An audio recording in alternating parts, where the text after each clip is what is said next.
Today, I feel extremely fortunate to be able to host this heuristic event.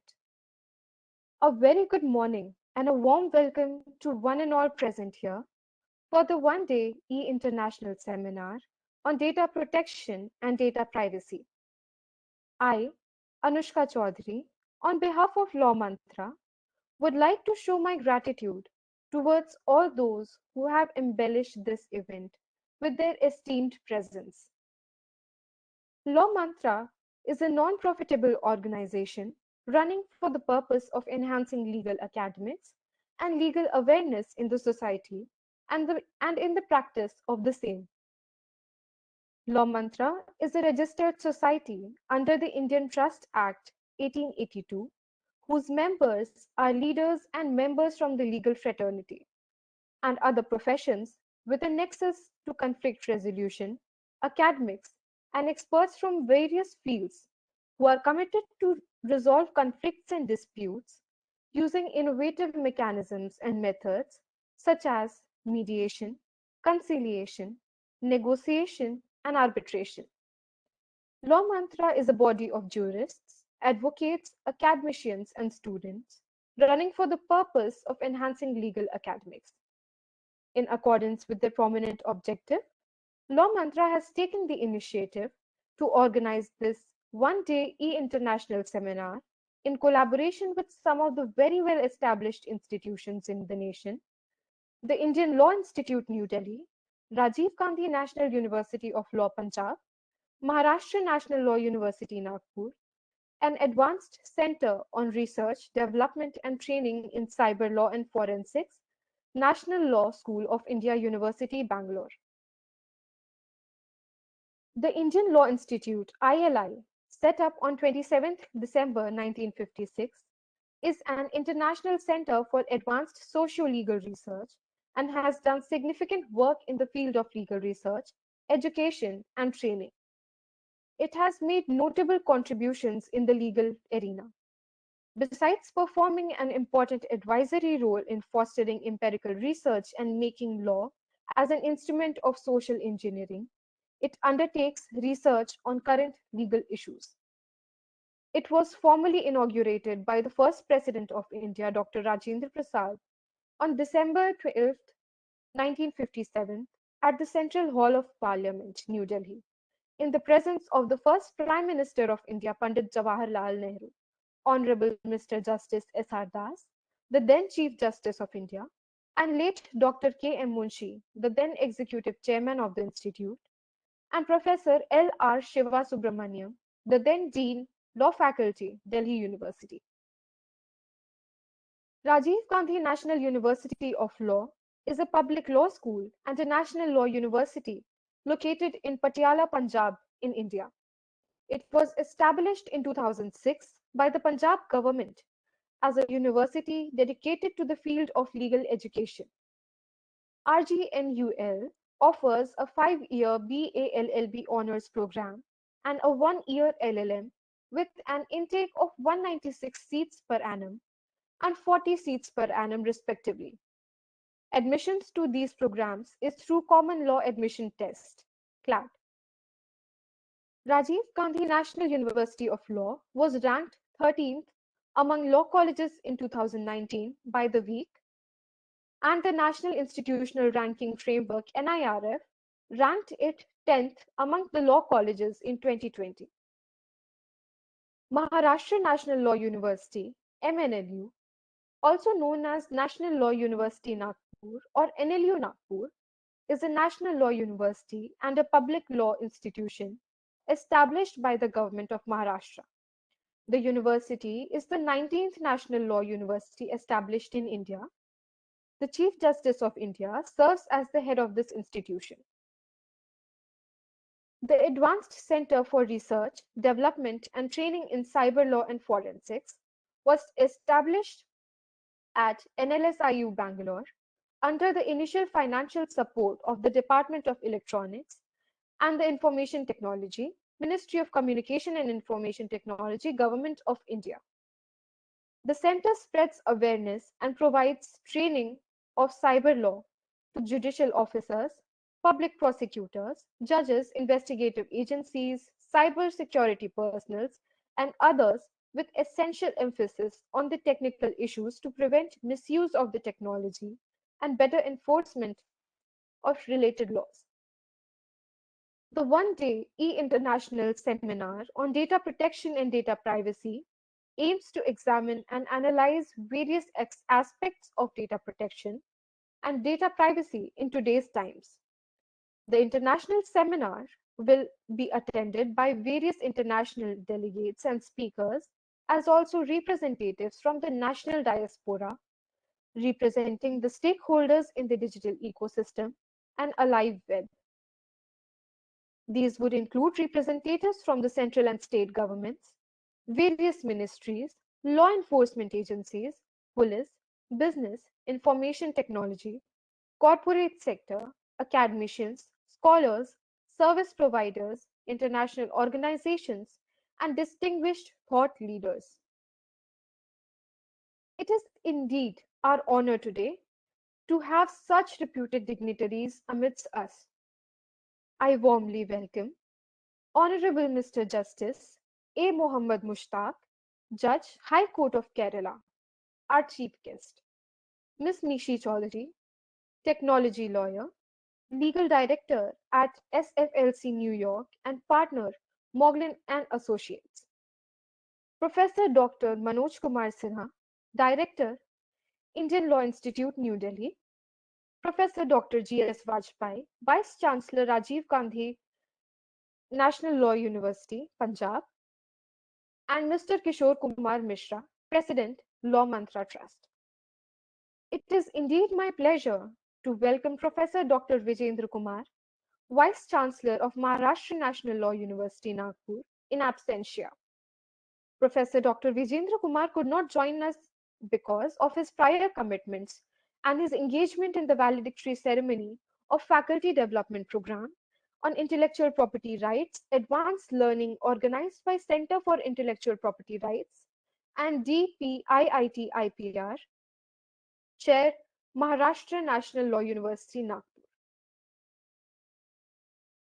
First and foremost, I would like to call upon the backbone of this institution, Mr. Kishore Kumar Mishra, the President of Law Mantra Trust, to address this gathering.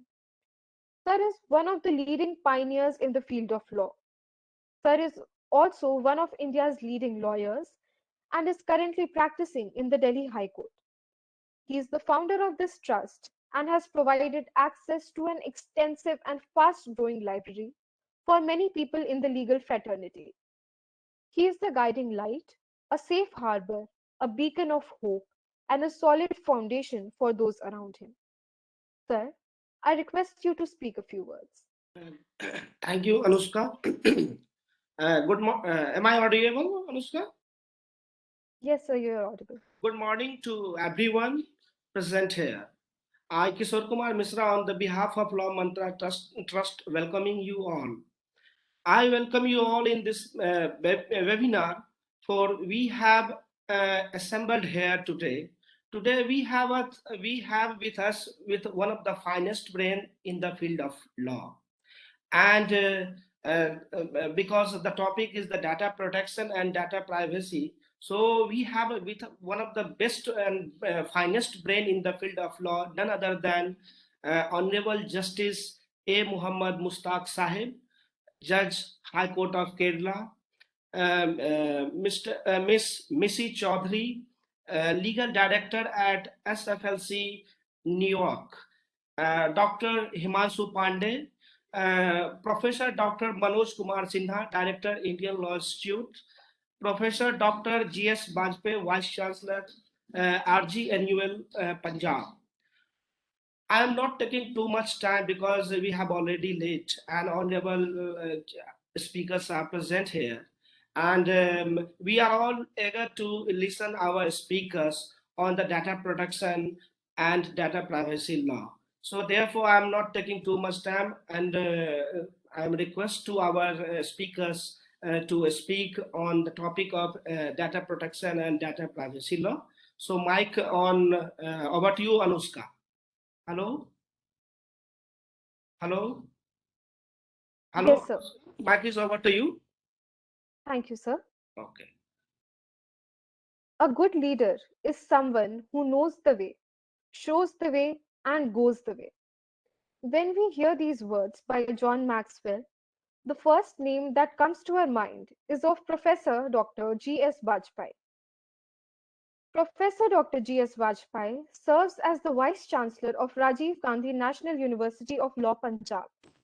Equipped with more than 30 years of professional experience as an author, researcher, teacher, and administrator, he has been appointed as convener, Committee for Reforms in Criminal Law, set up by the Ministry of Home Affairs, Government of India, which is tasked with spearheading historic reforms in criminal law in India. He is also the member of Advisory Board for Development of Legal Education and Legal Profession of the Bar Council of India. He has been nominated by the Association of Indian Universities as a member of Board of Indian Association of Social Science Institutions. Sir, I request you to address the gathering.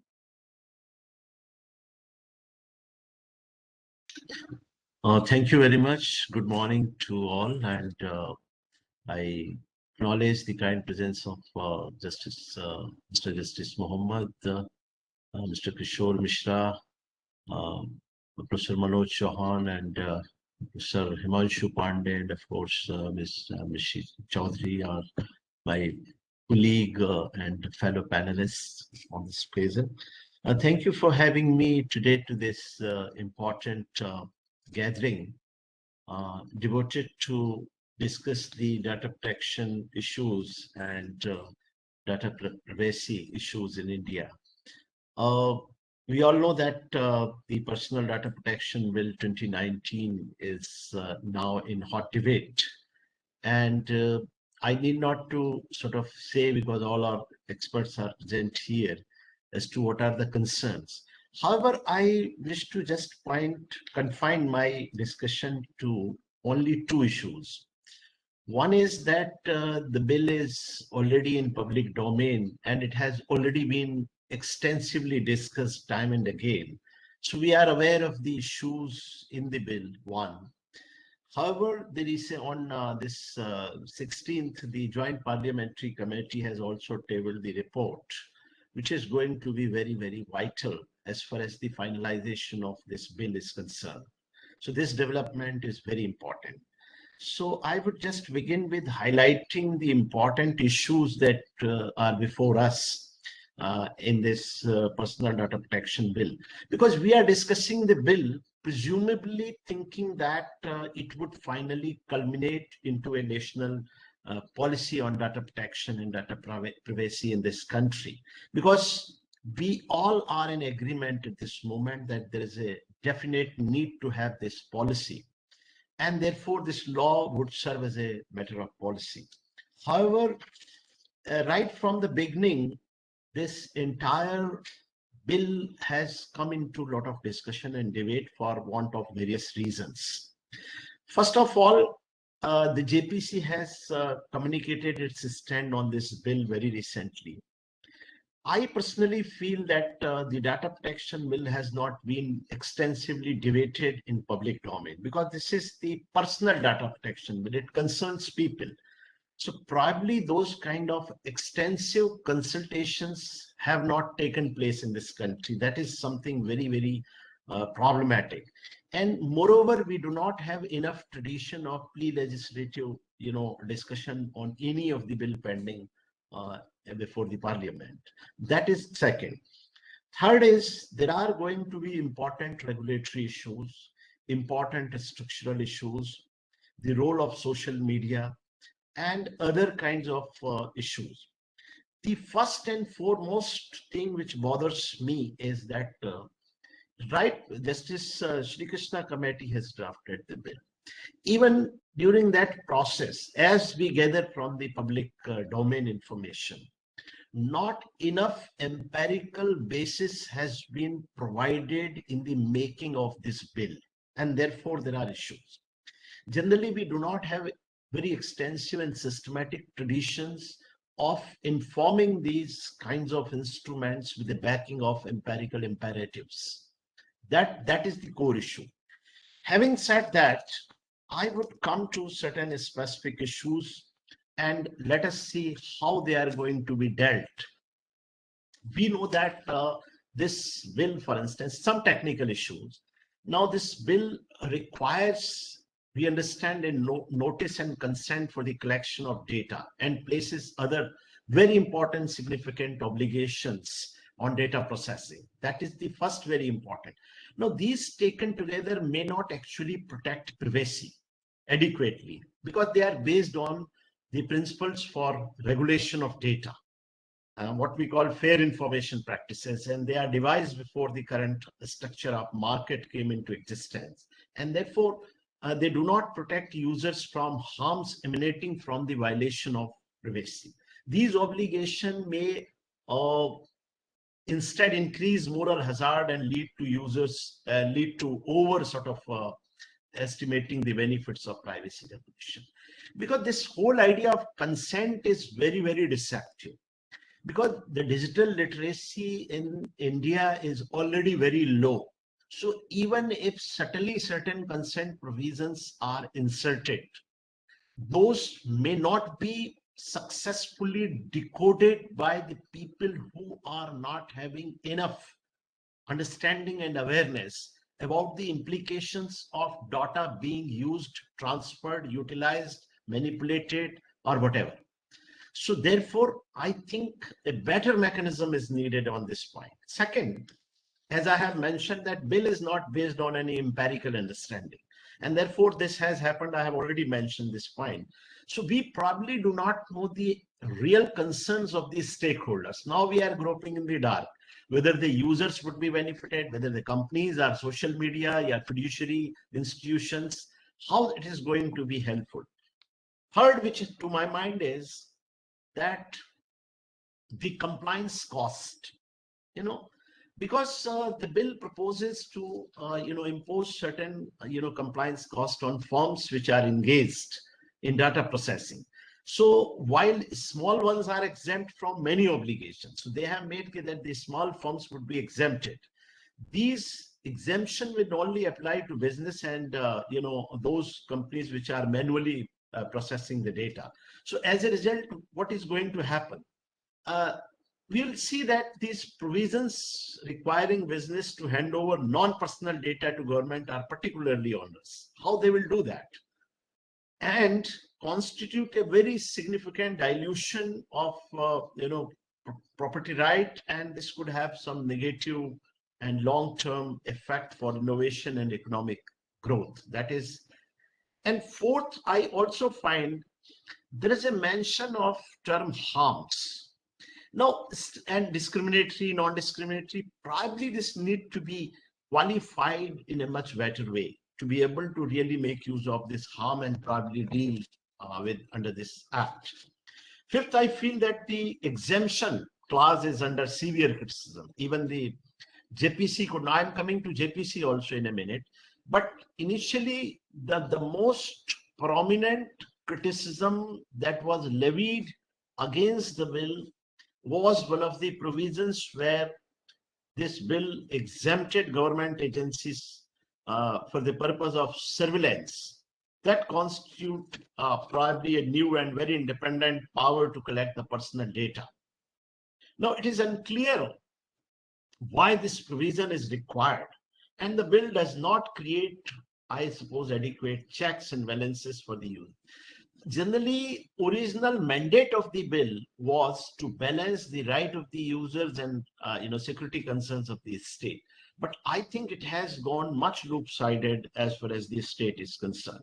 There is a provision of data protection authority also, but I think there are severe criticism regarding the structural, part of this institution, which is envisaged to be created under this. And also there is a very good article even today in the Indian Express. And this article shielding the state in the Indian Express, the op-ed article, by Anirudh Varman, is exactly citing that why the state role is being sort of diluted in this entire process, and especially in the context of data localization, because we see that this recommendation was also criticized, severely, because of the personal data to be stored in the country. That was the initial one. But this recommendation was criticized because foreign technology compliance companies that store most of the Indian data abroad, and even some domestic startups. So I think we need to is whether this data localization in the long run, immediately speaking, it looks very effective and impressive provision. But how this is going to, impact in the long run? Now, I'll just come to this report because we all are very, this report since tabled only 2 days ago. But there is a disappointment already being voiced with regard to uh, there is no change. Even the JPC come out with no change in section 35 of this bill, which again, I'm talking about the exemption clause where the government can collect the data. And though the idea being suggested was that the bill should be amended, there was a lot of debate on that to make it just, fair, and proportionate.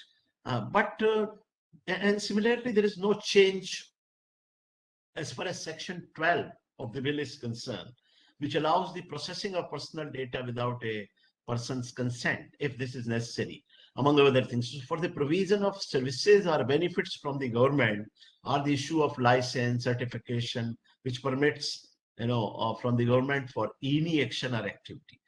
Now, I think we need more understanding on one of the most crucial aspects regarding the social media platform, which are now to be treated as publishers. That is not as immediate reads. They were the intermediate reads initially. Now they are going to be the publisher. So unless they mandatory verify users, so they will be treated as publisher. So this amount to put a much greater liability and an onerous duty on the social media platforms for the publication of any content, which means they will also share the legal liability of the user's content. So this would make them responsible for the content posted by the users. And I'm sure there are going to be huge legal implications. I think this needs to be revisited, especially from the viewpoint of freedom of expression. Similarly, any data fiduciary which passes on information to a third party will need to mandatorily disclose this information to the person whose data has been passed on. However, this will not apply to information passed on for the purpose of state use. This clause is also something very, very, crucial. There is a recommendation that non-personal data should also be included within the ambit of the law. Now, I am not clear how they are going to shape, because as I said, there is not much discussion as far as the data localization requirement, as I mentioned, need to be complied with for all sensitive and critical personal data, even for data already collected by foreign entities operating in India. So like Visa, MasterCard, so copies of all data, mirror copies, will now need to be retained in India. So these are some of the areas in which this entire policy is currently landing. And I suppose the JPC has done its job in a hurry. And I suppose the platform like this, and probably a wider consultation, regional consultation, involving the stakeholders, especially social media and others, business, companies. And I think this entire thing needs to be very carefully visited, because it pertains to the crucial rights of the people, that is privacy. And similarly, the kind of data which is becoming crucial and supposed to be handled and dealt with in the present law, this is going to be very, very vital. So I think we all are looking forward to further developments in this area, and probably a better informed debate is needed. Thank you for your time. Thank you for this opportunity. Thank you for your valuable words, sir. As said by Sadhguru, integrity, insight, and inclusiveness are the three essential qualities of leadership. We can very well find these in Professor Dr. Manoj Kumar Sinha. Professor Dr. Manoj Kumar Sinha is Director of Indian Law Institute, New Delhi. He did his doctorate in international law from Jawaharlal Nehru University, LLM from University of Nottingham, and LLB from University of Delhi. His areas of specialization includes human rights, constitutional law, international humanitarian law, international refugee law, international criminal law, international law, and international institutions. He has published extensively in the field of international law, international relations, constitutional law, international human rights, and humanitarian and refugee laws in reputed national and international journals. Sir, now I would like to request you to address the gathering with your insightful words. Thank you very much, Anushka. Honorable Justice A. Mohammed Mustaque, Judge, High Court of Kerala, Honorable Vice-Chancellor Professor G.S. Bajpai, Vice-Chancellor of National Law School, Rajiv Gandhi National Law School, Patiala, Professor Bijendra Kumar, Professor Himanshu Pandey, and of course, Kishore Mishra ji, the founder, and Aditya, both are. It's a great pleasure that we have been associated with this program from the very beginning when Aditya started Law Mantra, the Indian Law Institute, and other law universities. And it's always a great pleasure for me to participate. Today I had initially some problem to get in the digital form, but some way it worked out. So I'm very happy. And Honorable Vice Chancellor Sir Bajpai sir has already spoken about the digital data bill in detail about the day before yesterday it was placed. But I would like to start with the two important aspects. The first is the legal framework. So it's not a confined issue to the domestic jurisdiction. It has to be seen in the global. It has positive, it has negative. So we start with the the word which High Commissioner for Human Rights she said. See what she said in the 2019. She said the benefits, she said benefit positive side and negative side. So she said at its base, the digital revolution will empower, connect, inform, and save lives. So what she said positively at its base, the digital revolution will empower, connect, inform, and save lives. At its worst, it will disempower, disconnect, misinform, and cost lives. So we have to ponder over her point of view, like what she expressed in 2019. And 2019, just 2 months back, Human Rights Council, a special rapporteur, has submitted a report. Let me begin with the data, importance of data, or what is data, or what is privacy. So there are two important aspects, data and privacy. So what we are talking about, the protection of data, what kind of data we have to protect, and what kind of privacy. So privacy is a constitutional, after Putta Swami, it has become very fundamental, and it has to be respected in all time, whether it's a technology, whether it's a surveillance, whether state actors, non-state actors.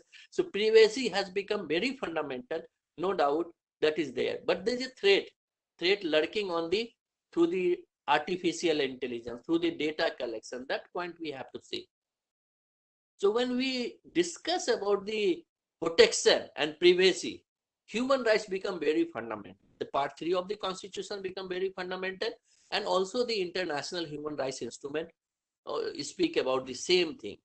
Let me begin with the 3 important instruments like Article 12 of the Universal Declaration of Human Rights and Article 17 of the International Covenant on Civil and Political Rights, and several other international and regional human rights instruments uh, recognize the right to privacy as a fundamental human right. So, so locally or globally or regionally, right to privacy has been recognized as a fundamental right. And we have to also acknowledge the right to privacy plays a pivotal role in the balance of power between the state and the individual, and is a foundational right for the democratic society. So it's very important. It's enjoyment, it's exercise of other human rights, online and offline, in an increasingly data-centric world is growing. So today, that is a data-centric world is growing. And when we look into this particular part, any interference, so right to privacy is fundamental rights. Any interference with the right to privacy must not be arbitrary or unlawful. The term unlawful means that states may interfere with the right to privacy only the basis of law and in accordance with that law. So we see that is already recognized, very fundamental in the human rights. And what the another important point which we have to recognize, the right to privacy applies to everyone, irrespective of the economic status, irrespective of the your literacy. So it's a so we state has an obligation not adhere to the non-discrimination principle. It should not be that is very fundamental when we come to the right to privacy. Let me impact of major threat what we have in today, impact of artificial intelligence on the right to privacy and other human rights. What an artificial intelligence typically rely on large data sets. When we talk about the artificial intelligence system, typically rely on large data sets, often including personal data, and this incentivizes widespread data collection, storage, and processing. Many business houses optimizes services to collect as much data as possible. For example, online businesses like social media companies rely on the collection and monetization of massive amounts of data about internet users. Today, we are living in an era which we call the so-called Internet of Things. Internet of Things is a rapidly growing source of data exploited by businesses and states alike. Data collection, what is important? Data collection happens in intimate, private, and public spaces. Data collection happens in intimate, private, and public spaces. We have data brokers. Data brokers acquire, merge, analyze, and share personal data with countless recipients. So like the brokers are there, they say your data, so data, whatever you are sharing, that is the threat. These data transactions are largely shielded from public scrutiny and only marginally inhibited by existing legal. So that is the today the data are so huge. It's an unprecedented proportions, available data in the world, and that has become a big global concern for there. And there is a danger. It exposes people, so private life, the companies, states, and makes all of us vulnerable in a number of other ways. And that is the reason it's become a global concern, how to protect the information which we share on the internet, knowingly or unknowingly. But we make ourselves vulnerable because we have no idea who is using our personal data, who is keeping surveillance on you, what are the, so a lot of changes challenges have appeared in the today connection, and that is the reason what we see local level also decision are taking care. And for this purpose, artificial intelligence are widely used to seek insight into patterns of that also how we conduct ourselves, human behavior. So artificial intelligence, so they come to know what kind of pattern people are following. So the technology has developed so much, it can inform the market this particular day or this particular way the society or particular communities, young generation behave, they will purchase for. So there are a lot of things which are decided, and that is the reason it says artificial intelligence tools are usually widely used to seek insights into patterns of human behavior. With access to the right to data sets, it is possible to draw conclusions about how many people in a particular neighborhood are likely to attend a certain place of worship, what television show they may prefer, and even roughly what time they tend to wake up and go to sleep. So it gives you entire information. You have no idea how through we are becoming vulnerable. the last point which I have and which we need to look into seriously and see the challenges. And challenges has to be addressed on the fundamental principles. First, like, we have to fundamental principles, like, first challenge, as I said, a human rights based approach to artificial intelligence requires the application of number of core principles. So human rights principles is there. So what human rights principle? Equality, non-discrimination, participation, and accountability principles are important. So, like, a use of artificial intelligence, it requires its application based on the equality and non-discrimination, participation and accountability, and transparency. These are the very important part on the human rights. The second part is legislation and regulation. What, like, sir has already domestically we are doing. So what is required today? Effective protection of the right to privacy and interlinked rights. Right to privacy and interlinked rights depends on effective legal, regulatory, and institutional framework established by states. We hope that we will have soon. So legislation and regulation are very. So first, human rights principles are important: equality, non-discrimination, accountability, transparency. Second, legal and institutional framework or regulation is there. Then third, human rights due diligence. What is important? States and businesses should ensure that comprehensive human rights due diligence is conducted when AI systems are acquired. When in artificial system is acquired, developed, deployed, and operated, as well as before big data held about individuals are shared or used. So that has to be, there's a responsibility on the state, there is a responsibility on the businesses to apply the due diligence principles on that particular account. So the third is human rights. Third is the due diligence. Fourth, state business nexus. Today we have a situation, there is a close nexus between state and a technology company. State and technology require dedicated attention regarding the data protection, data privacy is there. So state business nexus, that is there. Transparency is equally important, as I have said already. Transparency is important in sharing. So if we go by this model, whatever law we are developing at the nationally, we are still, like, even if you have a strong mechanism at domestic level, it cannot be addressed effectively unless we have addressed it globally, similar, like, in a similar manner. So there is like certain points which I wanted. There are challenges and what are the approaches one has to follow. That if we follow, I'm sure that system which nationally or globally, if it is there, private, that the danger which is we all are perceiving, we are thinking about, will be effectively addressed. I'm sure that a lot of speakers are there and Honorable Justice Sir is there also.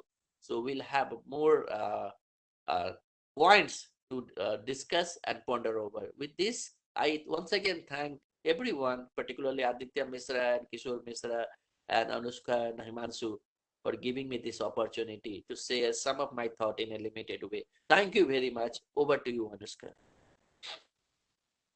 Thank you, sir, for these insightful words. Vision without action is merely a dream. Action without vision just passes the time. Vision with action can change the world. Our next guest, Miss Mishi Choudhary, is the perfect combination of vision and action.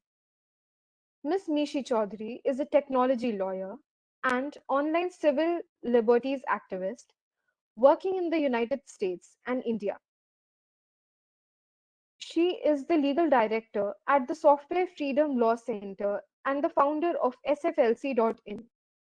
SFLC.in brings together lawyers, policy analysts, and technologists to fight for digital rights, produces reports and studies on the state of Indian internet, and also has a productive legal arm. Under her leadership, SFLC.in has conducted landmark litigation cases and petitioned the Government of India on freedom of expression and internet issues, and campaigned for WhatsApp and Facebook to fix a feature on the platform that has been used to harass women in India. She is also a current member of the Code of Conduct Committee for Linux kernel. Ma'am, I request you to join us on this virtual platform and enlighten this gathering with your kind words. Thank you, Anushka. Thank you, everybody. Actually, it's my morning. It's 1:24 a.m. here.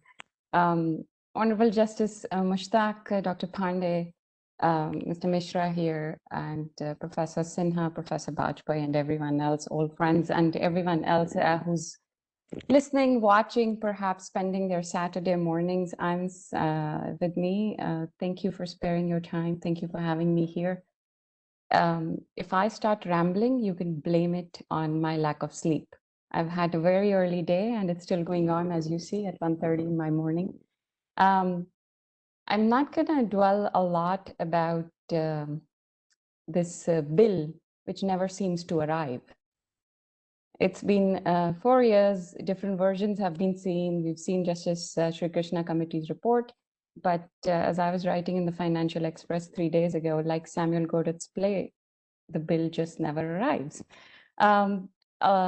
There is a lot which has been written, which has been discussed. Various versions of the bill have been talked about.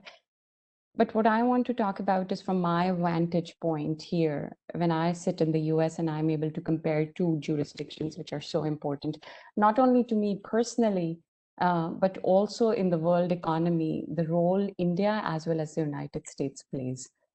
I think it's pretty clear to all of us that world's major societies are now wrestling with the enormous social power wielded by the internet's platform companies. If you and I were sitting in Europe, they would speak of GAFA, which is Google, Apple, Facebook, and Amazon. Twitter, Uber, and other aspirant companies hover just out of the main ring here. Billions of people, including ourselves, provide data about our personal lives and business activities to these companies. They are using data as leverage to change human behavior to their economic advantage. That's a fact pretty clear to all of us who participate in the internet economy. Governments everywhere see these companies as rivals to their power and also invaluable allies. Here in the United States, the US government sees the platform companies as pillars of post-industrial American power. They are immense national security intelligence resource, and therefore they are also strategic allies of the US government. The European Commission, as well as the 27 national governments in the European Economic Area, they are trying to regulate the companies through competition and data protection law. That's why we saw something like the GDPR, which came to the world. And they have to rely on their laws as well as jurisdiction, the jurisdictional pillars they can erect, because there are not many European companies who can compete on the global platform.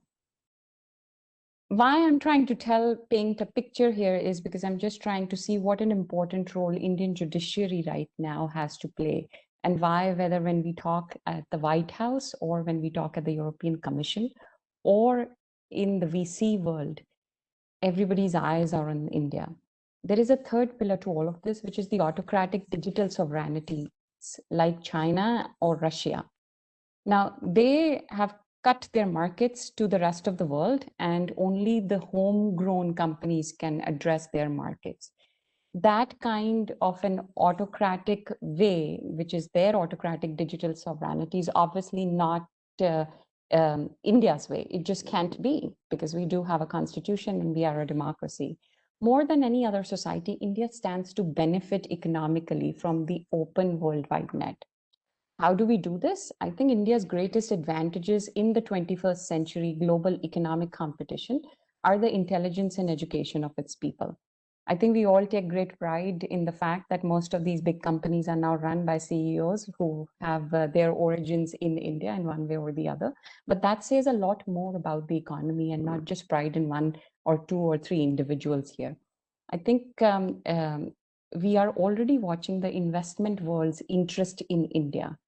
And instead of just keep repeating whether data is the new oil or data is this or data is the new XYZ today mantra, and we must monetize it, it is important right now to see that Indian internet companies can provide global digital service platforms that protect rather than destroy privacy. This is just an opportunity for Indian companies to grab and say, we can provide you something which the rest of the world does not provide. That's the economy of the world here. That's about what the companies can do. And Silicon Valley is pumping enough money in Bangalore so that such companies can come up. If you see what was happening 5 years ago, such companies were not there. But now we're seeing a lot of such investments out there. But what roles are courts, advocates, and judges going to play? Some people like us, people like the ones who are on this panel, and everyone else who is going to become much more important if there are any younger and smarter people who are always much smarter about technology. They are watching. They're the ones who will be playing a role. The current judiciary is going to play a role.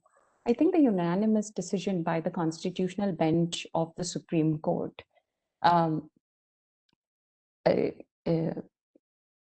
is recognizing a fundamental right of privacy has opened a new era in the Indian constitutional law. The court's striking judgment has brought India to the forefront of the world's democracies in defining meaning of privacy in the internet age.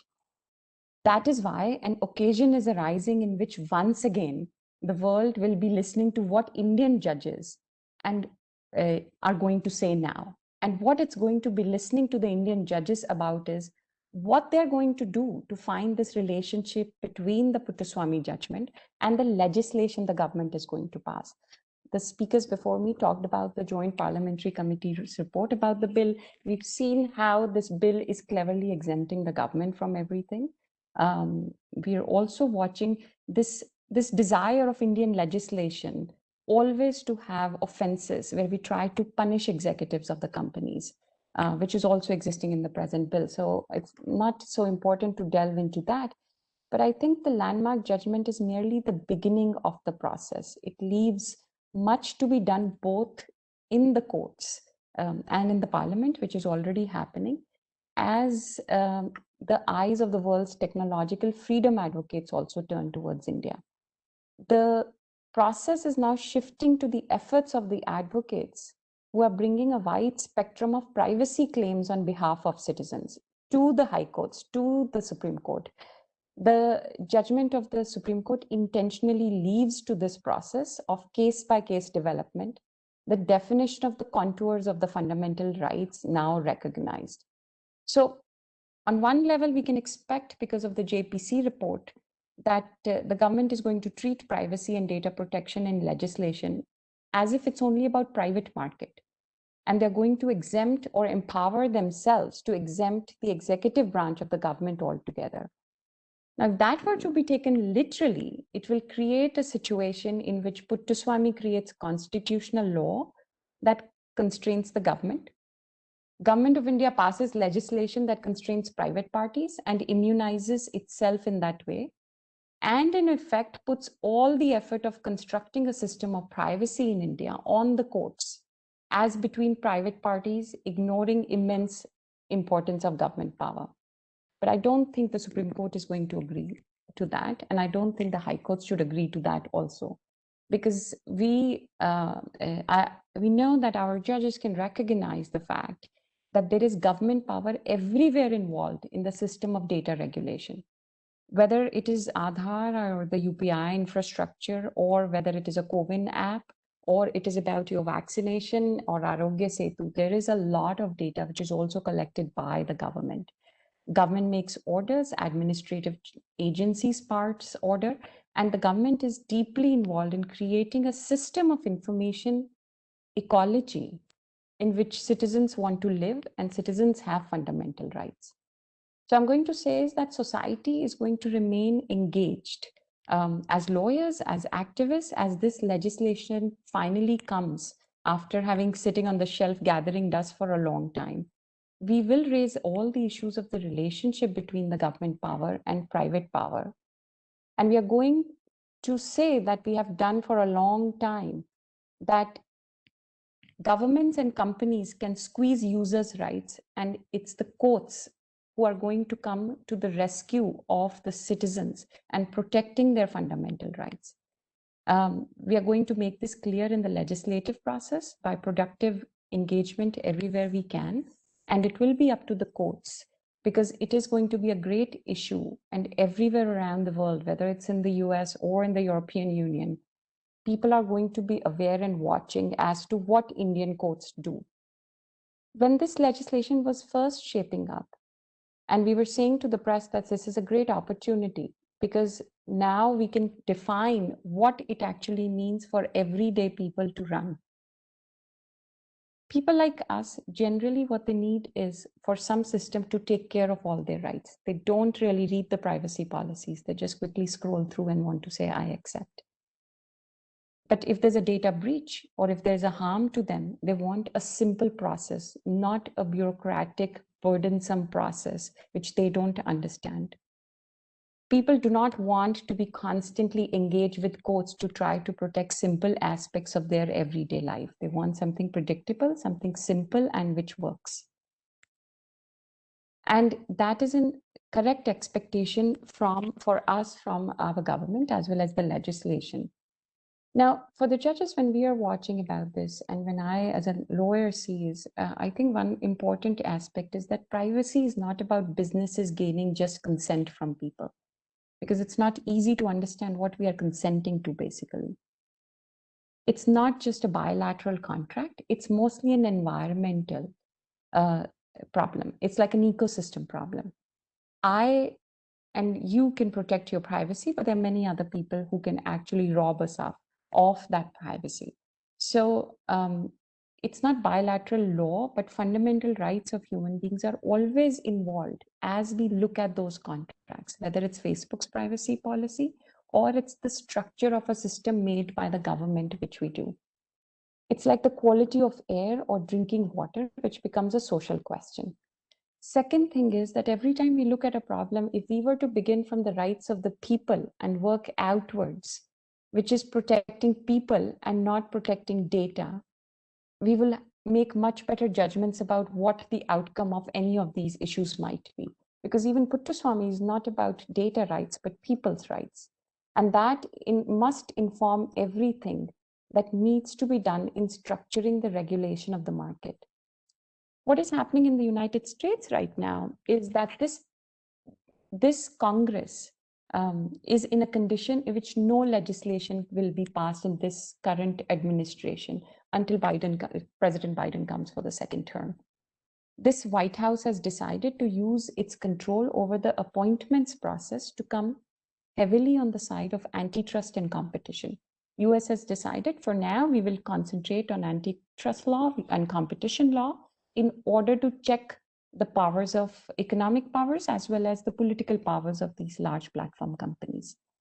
And they have decided to keep it open so that they do a privacy legislation as the last possible thing. So after GDPR, if there's going to be any large legislation, it's going to be India's legislation. But legislations don't actually decide what your and my lives are going to be, only because the interpretation also comes from the courts. And if the guiding light of those interpretations are not going to be people protection, then we will be stuck between what is right for us and what is going to be only limited to the bilateral contracts of whether you have a consent or not. That is why, even though we have state legislation such as CCPA in California, California is the sixth largest economy in the world by itself, but the nature of what American government is not doing is as important as what it is doing. India is a very large market for all these companies. What India decides to do is also going to be emulated by at least 55 countries in the continent of Africa. several countries in Southeast Asia. And we are the people who are providing also some inspiration to people in Latin America in how to actually do this entire challenging stuff where law is always catching up with technology and policy and regulatory structures can't keep up. How, when we expect our judiciary to become experts overnight in everything which is new, and also ask them to balance innovation, balance rights, and do everything. I have been doing this job for 15 years, and every day the most favorite thing for my job is that I don't know what's new next day. Today there's an NFT, and whether it is going to be copyright infringement or not, I don't know.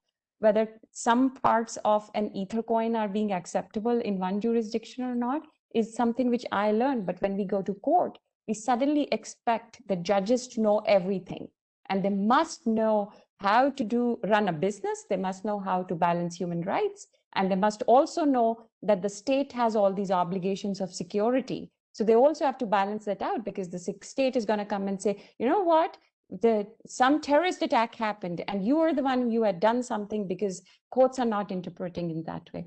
I think that's a lot of burden also that we relegate to us, as well as the judges. And the lawyers and the judges can only actually do little work on the cases that are before them. And they can't make policy, they can't do legislation, but the two things they can do is think about privacy as an ecosystem problem, and think always about protecting people and not protecting about data. I think the world after GDPR and CCPA is waiting with bated breath about what India's legislation is going to look like. We have dealt a lot, my organization, the Software Freedom Law Center, which in India, which does this work a lot, has engaged with the parliamentarians, where we've told them, if you want ease of doing business, you have to stop threatening to throw executives in jail. In the US, I practice in New York, but I also practice in California, the two states I'm licensed in. But nobody's ever going to be thrown in jail unless there's a fraud. I'm not talking about Theranos kind of structures. But you can run a business without the fear of the fact that somebody's content is being hosted on your website and something else is going to be, you are going to be held responsible. The problem here in this current legislation, it's a kitchen sink of a lot of stuff. It's open season to dislike Facebook, to have problems with Google, to say a lot of things about these companies. But I think it's a lot about principles. It's not so much about whether it's an American company, a Chinese company, or an Indian company. It's about protecting people. It's ensuring that we have access to data when we require it. Whether it is kept in India or not, it doesn't matter. That's the entire cloud to mobile infrastructure. That's the technological advancement. Where electricity is cheaper, that's where data is hosted. Once we have the pillars, that is, we have a data protection bill, which has become an act actually. The second, if we have a citizens' privacy charter, and we have a digital infrastructure regulatory regime which governs everything Government of India runs under India stack, and we have all our courts empowered, then what we will look at is that India can step forward as the world's leading voice on the legal and software technologies of privacy for the 21st century. And I believe that India can not only secure its strategic economic role into the 21st century global order, not only provide its own people with a chance to raise themselves by serving their own needs and the world's, but also help restore the privacy environment for all humanity by controlling the platform companies directly, positively, profitably, and by making a better mousetrap. Not just saying that there are going to be burdensome regulations, but actually giving competitive Indian products. I think that's how the world will beat a path to India's door. And the legal community, our courts, our lawyers, as well as everyone else who's engaging with the various new technologies on an everyday basis, has a very important, large role to play. But us as the citizens, as the civil society, as people who engage with all of that and who are users, also have a responsibility to just be more educated about these issues and just to participate more and not think of them as just buzzwords which are so complicated, which make our lives difficult. And the last thing I'm going to say is the more one engages with it, the better one's understanding becomes, and one gets again and again to the same conclusion that we can build pro-privacy IT for humanity if we just think about people protection as our North Pole star. Thank you. Thank you so much, ma'am, for your knowledgeable insights. There will be obstacles, there will be doubters, there will be mistakes, but with hard work, there are no limits. This quote holds true for your Lordship, Honorable Justice Mr. A. Muhammad Mustaque. Your Lordship obtained LLM from MG University in Labour Law, enrolled as a lawyer on 1st October 1989. He practiced for 7 years before various courts and statutory authorities in Kannur. Your Lordship obtained Masters in Space and Telecommunication Law, a funded program of the French government from Paris Exi University. Your Lordship did a private international law course at the Hague Academy of International Law and did an advanced course on e-commerce and intellectual property from WIPO. Your Lordship is trained as a mediator by a European team from the United Kingdom and also by MCPC of the Supreme Court of India. He has many international publications to his credit, including papers presented at International Astronautical Congress held in Hyderabad, Dijon in Korea, and Naples in Italy. Your Lordship was sworn in as Additional Judge of High Court of Kerala on 23rd January 2014 and was appointed as Permanent Judge of High Court of Kerala with effect from 10th March 2016. Now, I would like to call your Lordship to the virtual dais to address this august gathering. Thank you, one and all. Mishi might be early at 2 o'clock in New York. I think Kishore has traveled you much. Perhaps it's time for a sleep. We are all looking for a lunch, and we are still praying for your sleep. Well, I congratulate the team behind for organizing this program with varied speakers. And I like Mishi's presentation and Manoj's presentation relating the subject to the human rights. Perhaps the most worrying factors for us, the next decade of human relationship is not between the humans, but between the human and machine. When machine takes over and machine have authority on the human, it will be a totally different scenario and different dual relationship. We all try to create the regulations and law for humanity because there is a lot of division in the humanity, and we try to sustain those relationships with regulations. The past is a great example for that. When there are landlords and landlords, we made laws for them to regulate their relationship. When there are then during the period of industrial revolution, when there are two different classes, we try to sustain a relationship. We all know the kind of fairness, the principles of fairness followed in that relationship. And technological relationship, when it's moving to the period of algorithm and network and machine going to bind us in every sphere. It is not a division within the humanity, but it's a division in the universe between the rise of authority of machine on the other hand and the authority of human cognitives on the other hand, where it gives a clear picture of how going to be the world will evolve around, whether it's in the front of political front or in the economic, social, cultural, all the spheres. So data assumes so much of importance to us, not merely personal data. Because data is going to be the gold mine for everyone. There is going to be two wars. The future is one is for the data and the other is for the water. That's what is predicted to be. And there can't be any, and there cannot be any war based on nuclear mass destruction or a weapon of mass destruction or a nuclear war. But all going to happen with an attack on the data. That's what happened in Ukraine. One of the book written, How the World Went. I don't remember the author's name, I forgot it. He predicts the world going to doom based on that attack on, cyber attack on this data. It was data going to be mined, gold mine. And the author gives an example of how the Russia attacked Ukraine and paralyzed their economy.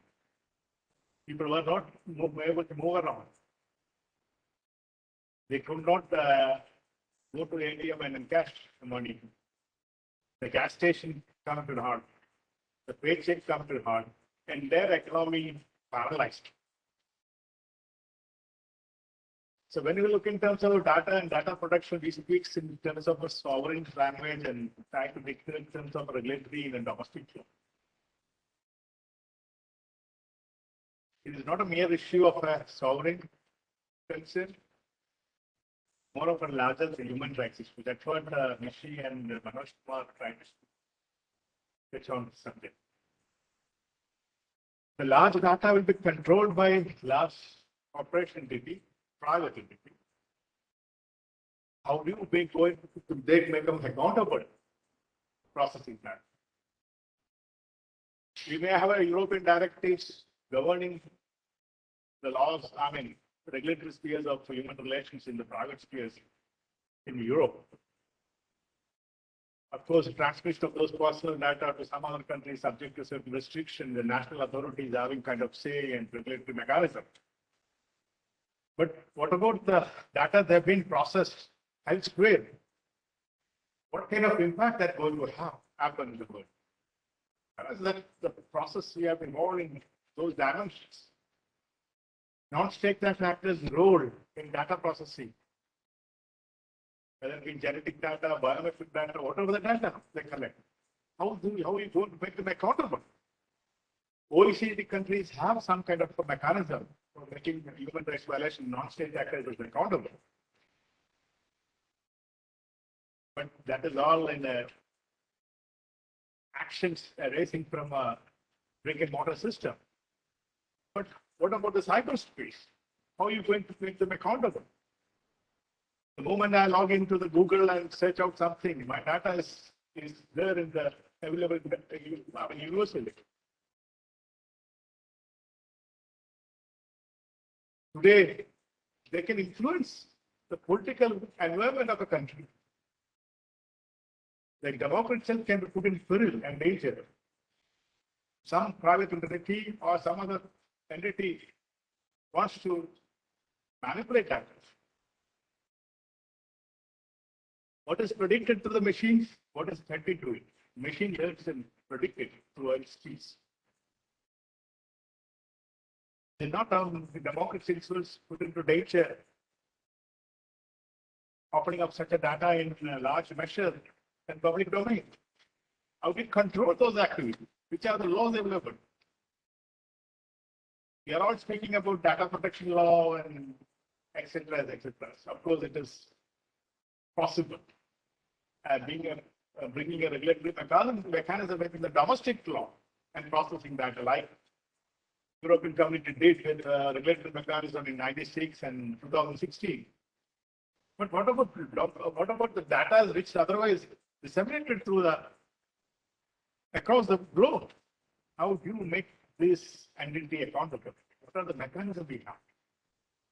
Perhaps human rights jurisprudence has to go to such a level, make them create a level playing field for every entity which deals with our data. And what we need today to talk about correlation between human rights jurisprudence on one hand and sustaining the momentum created through technology. This balancing this exercise is the most demanding exercise to be carried by academics, regulators, policymakers, statesmen, etc. Greater danger lies in that, balancing those relationships. As I said, it is not within that crisis, the division is not within the humanity, but division is with humanity on the other hand and the machines on the other side.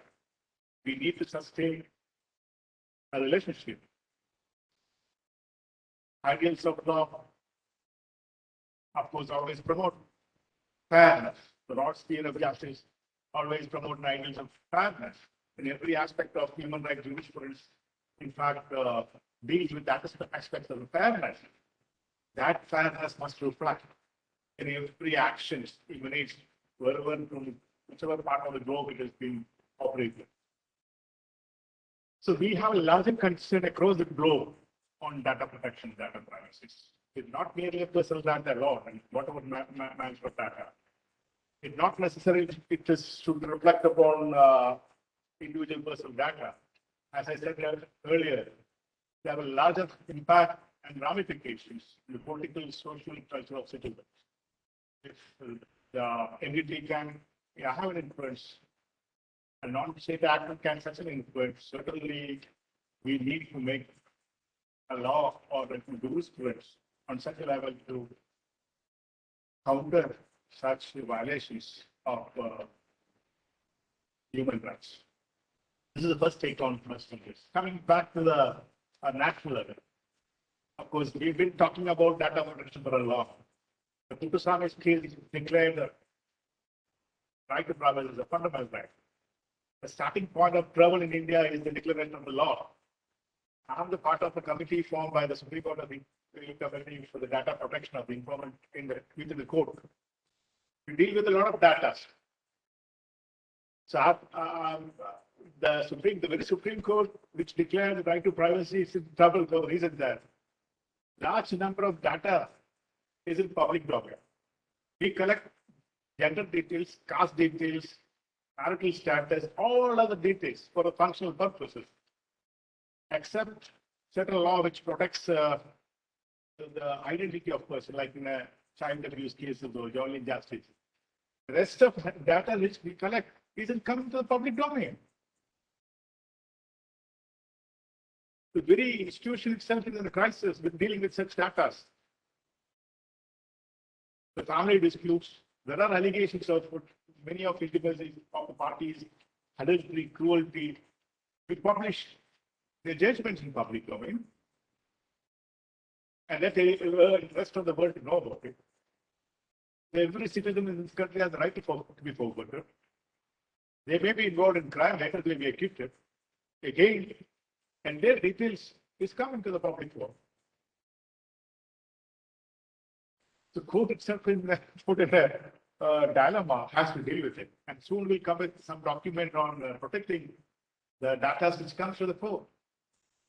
So these are some of the problems we face. We never anticipated such issues in the past until it is declared by the Supreme Court and for some reason right to privacy. And lack of legislation, it creates a lot of trouble. How do you identify a particular issue related to privacy could be classified as a fundamental rights or not? Perhaps this is one of the problematic issues. In fact, while dealing with this similar issue, I have a problem in understanding and differentiating. Every violation of privacy is not a normal or should be qualified or classified as a violation of contract. Privacy as a civil wrong, privacy as a wrong as a violation of fundamental rights are two different. We need to classify it. How do we classify? Perhaps we fall back to the European Court's human rights notion and the European notion of human rights, particularly Article 8 of the European Convention on Human Rights, deals with some of the aspects. So we need to fall back because human rights law always is having a universal applications. So we need to fall back on jurisprudence evolved elsewhere, even to define whether it falls in the category of fundamental rights or not. So lawyers and academics have to contribute a lot. It is through this kind of deliberation we will be able to evolve such jurisprudence in defining what falls in the privacy, the domain of fundamental rights, what falls in the civil law. Of course, regulatory mechanism will solve certain issues like this in certain extent. But as I said earlier, the greater problem is not within the regulatory mechanism to be evolved in the domestic jurisprudence. Greater issue is in the larger world, where the machine going to take over us. Certainly, it's a great dilemma for humanity. And the human rights jurisprudence has to evolve certain principles dealing with it and see that is accountable, and its every measure of operations is tested based on certain principles which humanity can agree upon. Unless we want that jurisprudence across the globe, that data protection will become very narrow concept to be used in domestic jurisprudence. With this word, I thank you one and all, and it was a great pleasure for me to listen to Mishi and Manoj and others. Thank you. Thank you. Thank you so much, sir, for your illuminating words. I humbly request Manoj, sir, to turn his camera on for the photography session.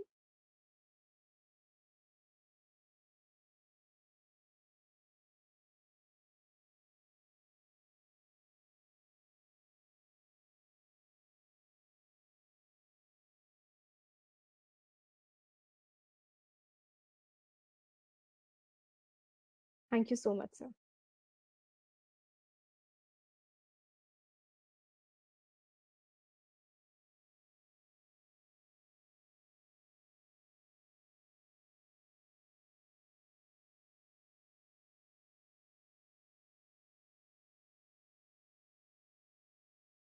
It is said that gratitude is the healthiest of all human emotions. The more you express gratitude for what you have, the more likely you will have even more to express gratitude for. I would now like to thank Honorable Mr. Justice A. Muhammad Mustaque, Ms. Mishi Choudhary, Professor Dr. Manoj Kumar Sinha, Professor Dr. Vijendra Kumar in absentia, and Professor Dr. G.S. Bajpai for their unstinting support for this event. Respected ma'am and sir, we are humbled by your esteemed presence. I would now like to extend my heartfelt gratitude to Mr. Kishore Kumar Mishra, President Law Mantra Trust, and Professor Himanshu Pandey for his guidance and navigation. I would like to thank the Indian Law Institute, New Delhi, Rajiv Gandhi National University of Law, Punjab, Maharashtra National Law University, Nagpur, and Advanced Center on Research, Development and Training in Cyber Law and Forensics, National Law School of India University, Bangalore, for collaborating with us, and Maharashtra National Law University, Nagpur, for hosting such a wonderful event. We look forward to many such collaborations in future on leading and pressing issues that need to be addressed. With this, we would like to end this inaugural session and request all the participants to join their respective technical sessions. We will begin with a valedictory session at 4 p.m. as scheduled. Thank you so much.